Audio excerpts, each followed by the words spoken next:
Vous avez failli arriver en retard, Nelson. Il est bien ce Jetten. jingle quand même. Il est très bien. Il est pas mal. Non, vous l'aimez pas? Si, ça y est, je m'y habitue. Enquête édifiante pour le 20h BFM ce soir, puisque vous vous êtes, Nelson, infiltré au cœur de la scientologie. La secte américaine qui revendique 45 000 adeptes en France, un chiffre néanmoins contesté par de nombreux experts qui parlent, eux, de 2000 personnes.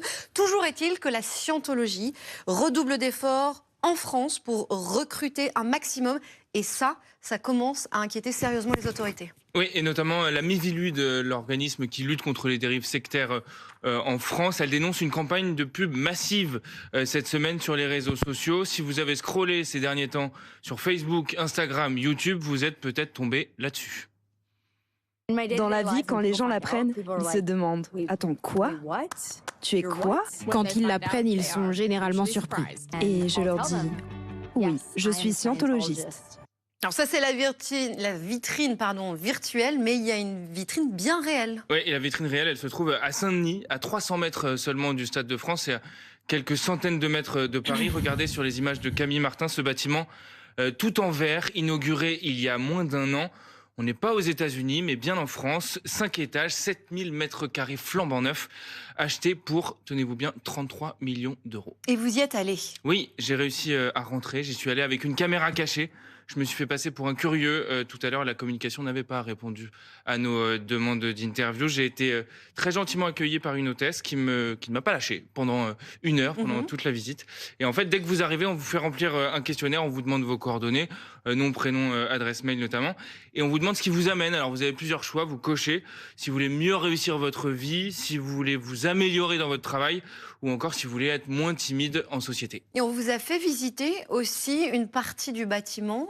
Vous avez vu quoi? Oui, tout le rez-de-chaussée. En fait, tout est assez dingue. C'est très luxueux. C'est vraiment à l'américaine. J'ai vu une librairie avec que des bouquins du fondateur de la scientologie, Ron Hubbard.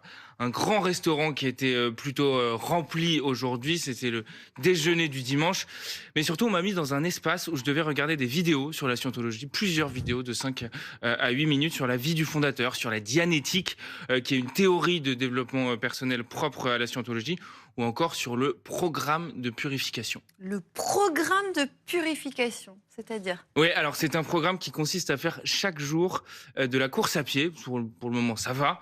Et ensuite, vous restez 4 heures d'affilée dans un sauna. 4 heures d'affilée dans un sauna avant de prendre des vitamines et d'avoir une alimentation très stricte. Et vous recommencez ça tous les jours, ça peut durer 1 mois. Parce qu'il faut que vous transpiriez et que vous évacuiez des toxines. Des mauvaises toxines. Voilà, des mauvaises toxines en étant dans le sauna, et ça, il faut rester 4 heures dans le sauna. Au siège, tout à l'heure, j'ai quand même voulu évoquer le fait que la scientologie soit considérée comme une secte par la France avec l'hôtesse, mais vous allez voir assez vite, un autre membre du personnel nous a coupé pour me montrer une autre vidéo.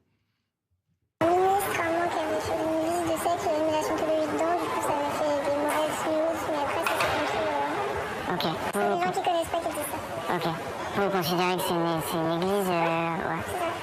Okay. Bah, c'est ouvert, vous êtes rentrés comme ça. Ouais. Et j'ai une question, si on veut s'inscrire à des conférences. Excusez-moi, j'interviens juste. Tu peux peut-être montrer à monsieur tu sais, il y a la petite vidéo sur l'histoire. Alors, pas d'emprise pour cette jeune femme, c'est évidemment pas une secte, c'est ce qu'elle dit. C'est tout le contraire de ce que m'a raconté Ludovic, un ancien scientologue, et lui aussi ancien membre du staff de la scientologie en France. Vous êtes constamment alimenté avec de la propagande qui est destinée au personnel pour dire à quel point vous êtes des êtres uniques, indispensables. Donc tout ça, ça vient conforter le biais de confirmation non-stop, non-stop, non-stop, non-stop. À la fin, on se dit plus si je remettais ça en question, c'est inconcevable.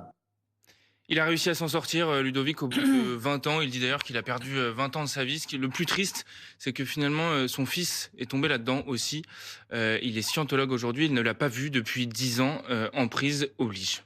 Alors, tout ce que vous nous montrez là, Nelson, dans cette enquête, c'est la partie émergée de l'iceberg. Mais la scientologie, elle utilise des moyens plus pernicieux, plus souterrains pour recruter. Oui, et notamment via d'autres associations que la scientologie. Regardez ce tract en 2024, il en a été distribué 700 000. Alors sur le tract qu'on va voir, il y a marqué non à la drogue, oui à la vie.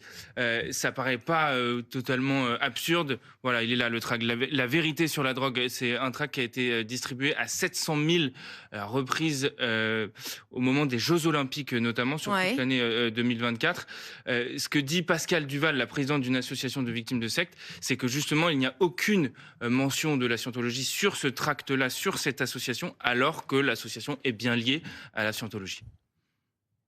Toutes les méthodes, tout ce qui est apporté dans ces associations-là, dans ces filiales, ce n'est autre que les bases de la scientologie, c'est-à-dire les bases de la dianétique étant la doctrine centrale créée par leur fondateur qui est Ronebard.